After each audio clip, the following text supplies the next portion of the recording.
First, I want to thank my Peruvian colleagues for inviting me today. And just to show you, I've got my Peruvian coffee cup here, along with earrings from Russia and a scarf from Turkey.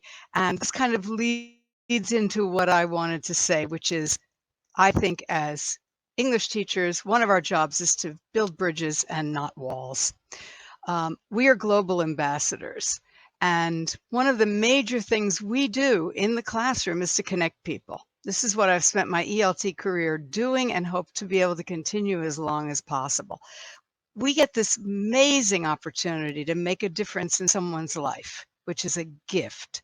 And rather than pulling up the drawbridge, as you see in the picture on the right, and walling ourselves in, my goal has always been to build bridges and meet others halfway and in order to understand where they're coming from, both literally and figuratively. So with our students, what we need to remember is we're not just teaching a subject, we're teaching communication. And when we teach communication, those walls begin to come down and bridges can be built. We have to remember they're all individuals. That is clear. But we can also encourage them to work as a group. When they collaborate, when they do things together, when we set tasks in English, they learn from joint effort. And this helps them to learn from each other and from the others they deal with around the world. So being real, honest, and open. Children find this much easier, of course, than adults do. Adults come to class with a certain amount of baggage. And if we can encourage them to leave that outside the classroom, it is essential because this is what helps them learn. They come from different backgrounds, different experiences, different political views. But when they can find the best in each other in our classrooms, we can lead them on the road to becoming global citizens. Important to know is that using honesty, sincerity, and caring can take us a long way. Even dealing with the parsnips, things we're not supposed to talk about, using the idea of being open and honest with them and real is so important. Okay, being understanding. Well, learning a language is one of the most personal things we can do. We learn other subjects, they're challenging, but we don't lose the ability to express ourselves. I'm learning my third language, Hebrew, which is quite difficult, and realizing that I can't express what I want to say becomes frustrating. But this is important because this is what our learners go through. When they learn maths, okay, it might be hard, but they don't learn that ability. So we need to really understand how difficult it is, and we need to build that bridge to help them, to meet them halfway and lead them across to where they want to be. And this will help them, in turn, to reach out and find commonalities with people across the globe. So with our colleagues, this was with a group in Russia. We come from different backgrounds and see things differently. We need to be able to support each other. And one thing we can do is when we're in the teacher's room, when we hear statements that people make about either other colleagues or each other, is to think about, are these beliefs or are they actually facts? And when we begin to work on that, we can move away from the negative space that we sometimes fall into.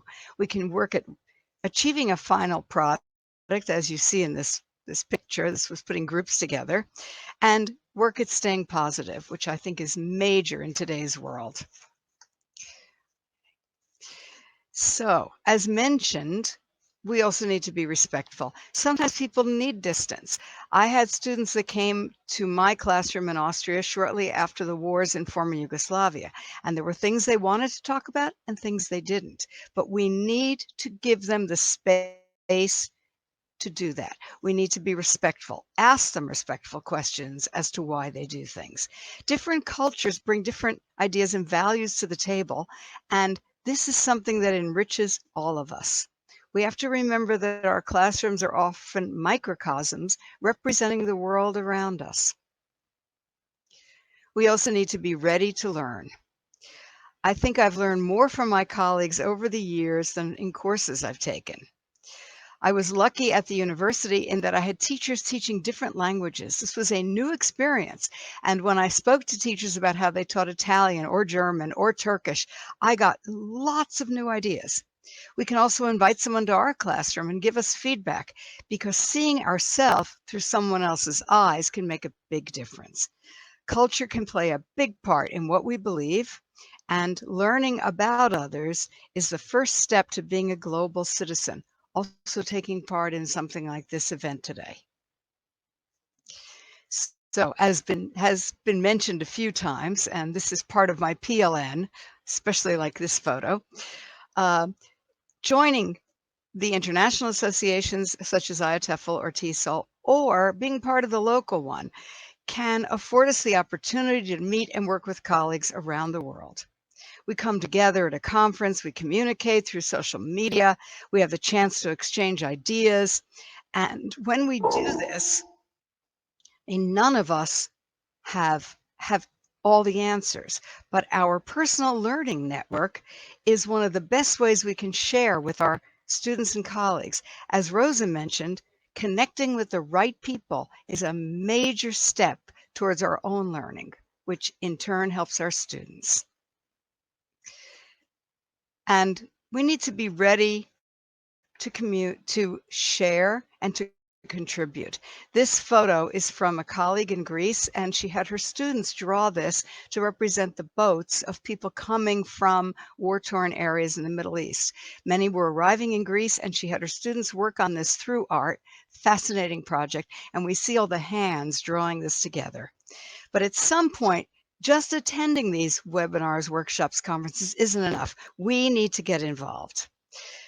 I learn best when I can try something out, and we can begin to contribute to other people's knowledge or well-being.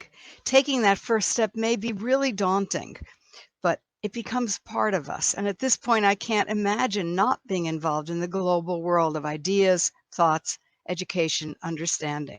And as Mary said, this can give us all a sense of purpose and of belonging.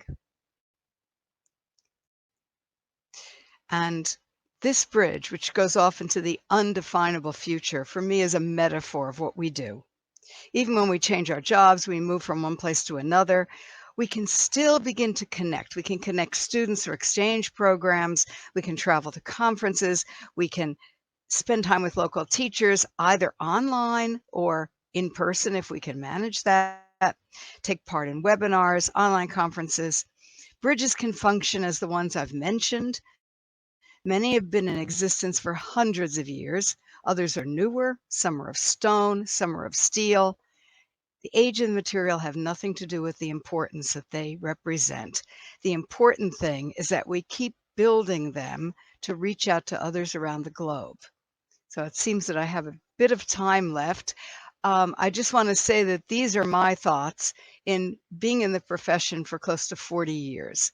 One of the reasons I got involved in first my local teacher association and then in the Business English Special Interest Group and later in IATEFL were these connections. I've been lucky here in Austria to meet people from many, many different areas of Europe, Asia, South America, North America. I'm originally from the US, and I'm very glad that I've had the opportunity to make those connections.